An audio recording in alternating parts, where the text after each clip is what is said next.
This is Chris McDaniels. Like, subscribe to Team W Wrestling on YouTube, subscribe to my other channel, Word of Chris, and subscribe to this channel, Chris McDaniels, and follow me on all my social media accounts. So I'll be down there in the description box.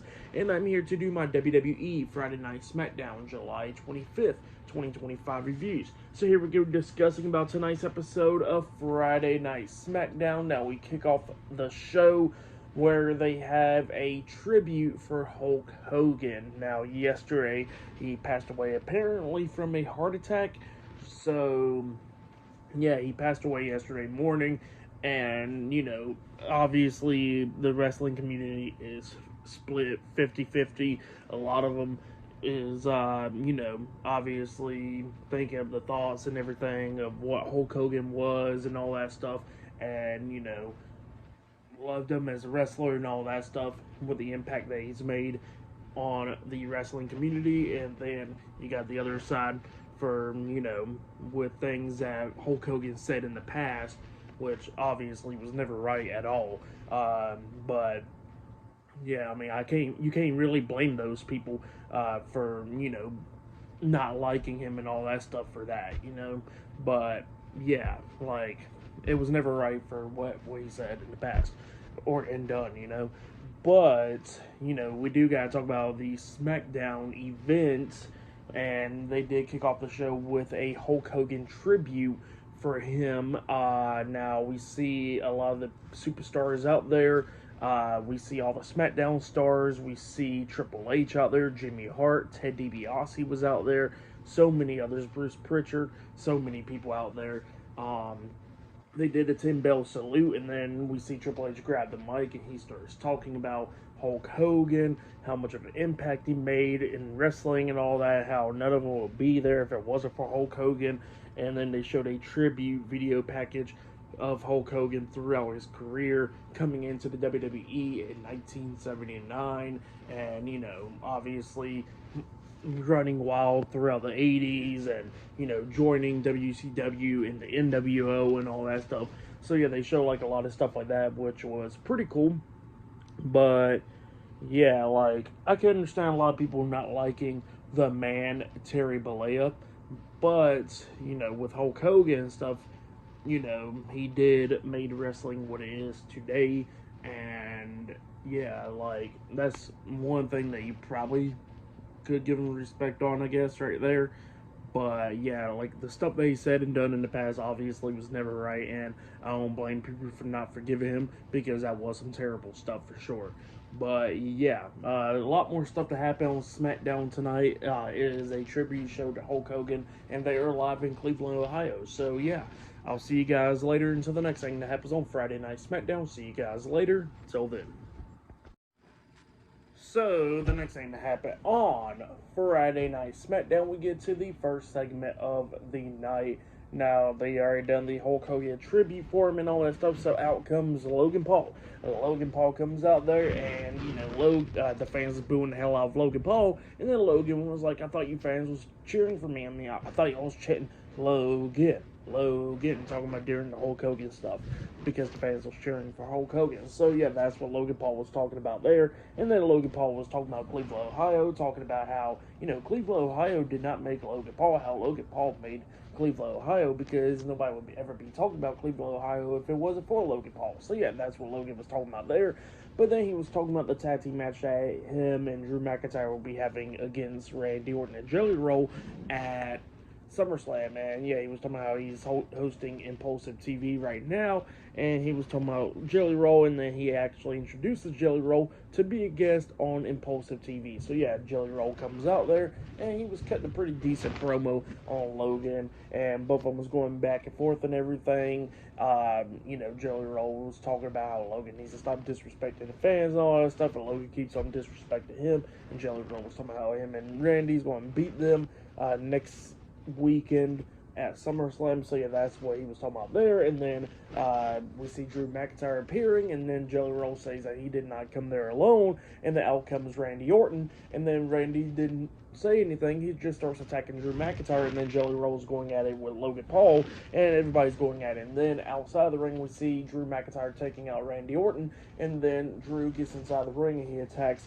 Jelly Roll from behind, and then it looked like it was about to start punching him, but then he tells Logan to start attacking him, and Logan Paul starts beating down Jelly Roll, and then we see Randy Orton dragging Drew McIntyre out of the ring, and he's throwing him into the barricade and all that stuff, beating the hell out of him. And while that's going down, we see Jelly Roll fighting back and everything. Logan Paul tries to hit the right hand onto Jelly Roll, but Jelly Roll ducks it and manages to hit a black hole slam onto Logan Paul, laying him out. And then we see Randy Orton and Jelly Roll standing tall inside the ring. So yeah, that's what happened there. A little decent segment setting up their tag team match at SummerSlam. But yeah, up next we're going to be seeing Alexa Bliss versus Roxanne Perez 1-on-1 up next on Friday Night SmackDown. So yeah, that'll be the first match of the night. And yeah, I'll see you guys later. Till then.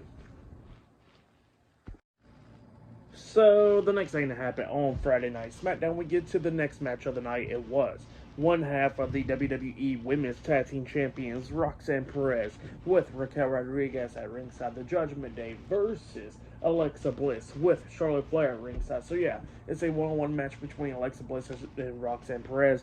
Roxanne Perez gets a new theme song, by the way. It's not terrible, but you know, her old theme song was way more better in my opinion. So I wish I can go back now.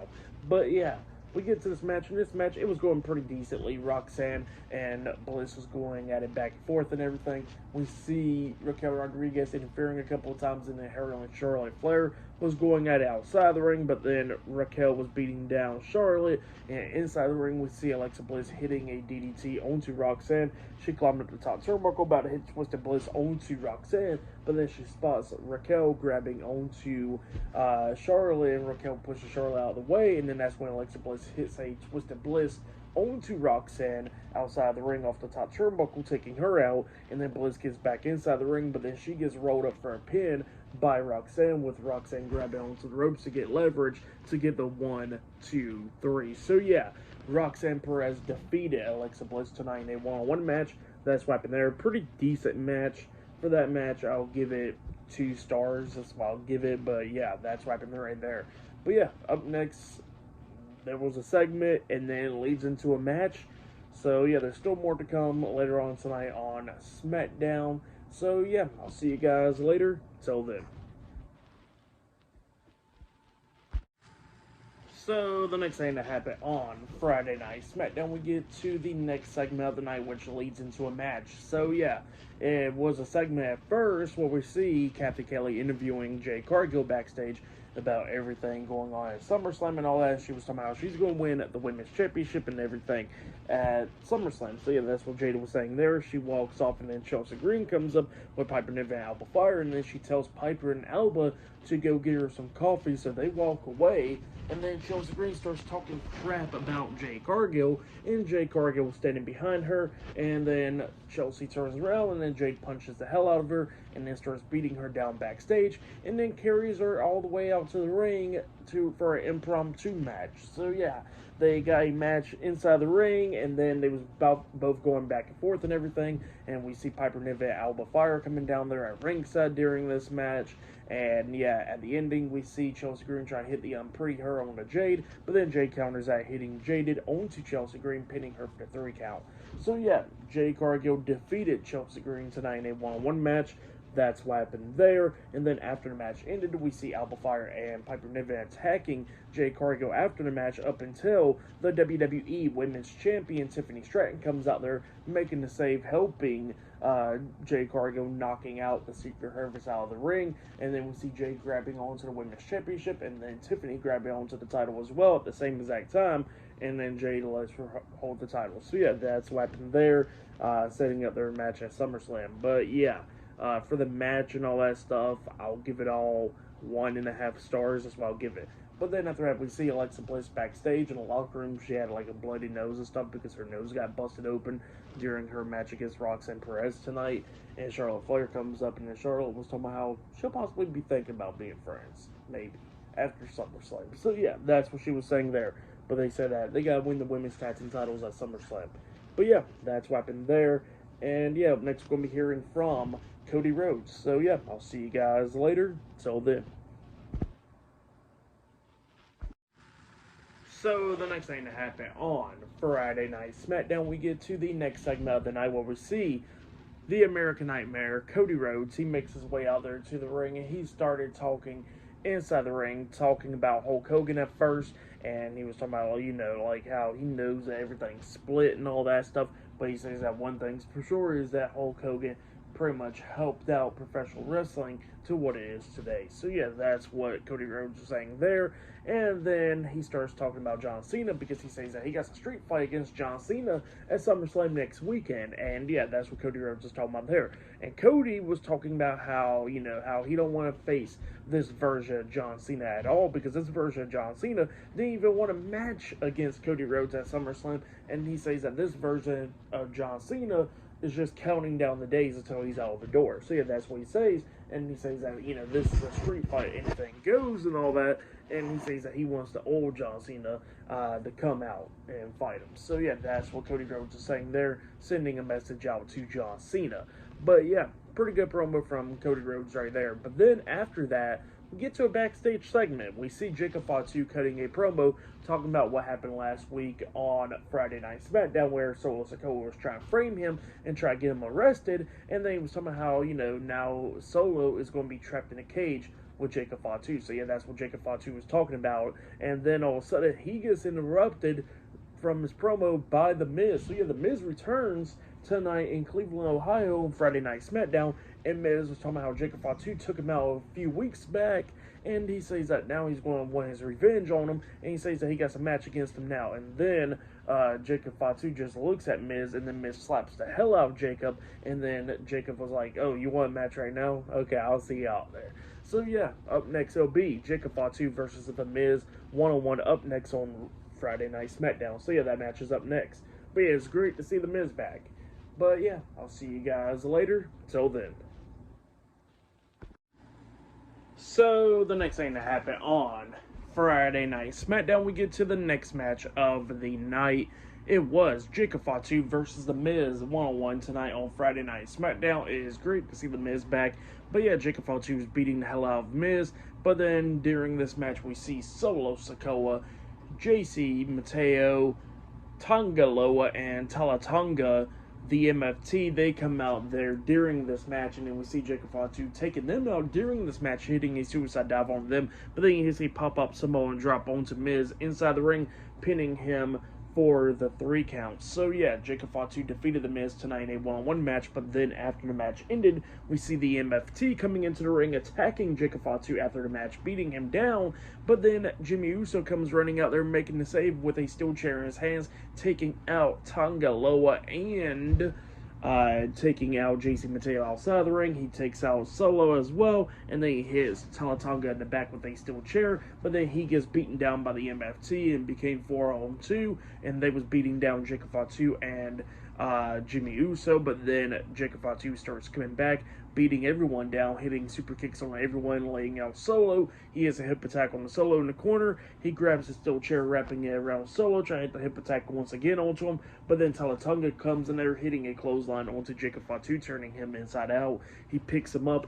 He hits a chokeslam onto Jacob, laying him out, and then Solo grabs Jacob, hitting a Samoan spike onto him, laying him out, and then holding up the United States Championship, standing tall with the MFT.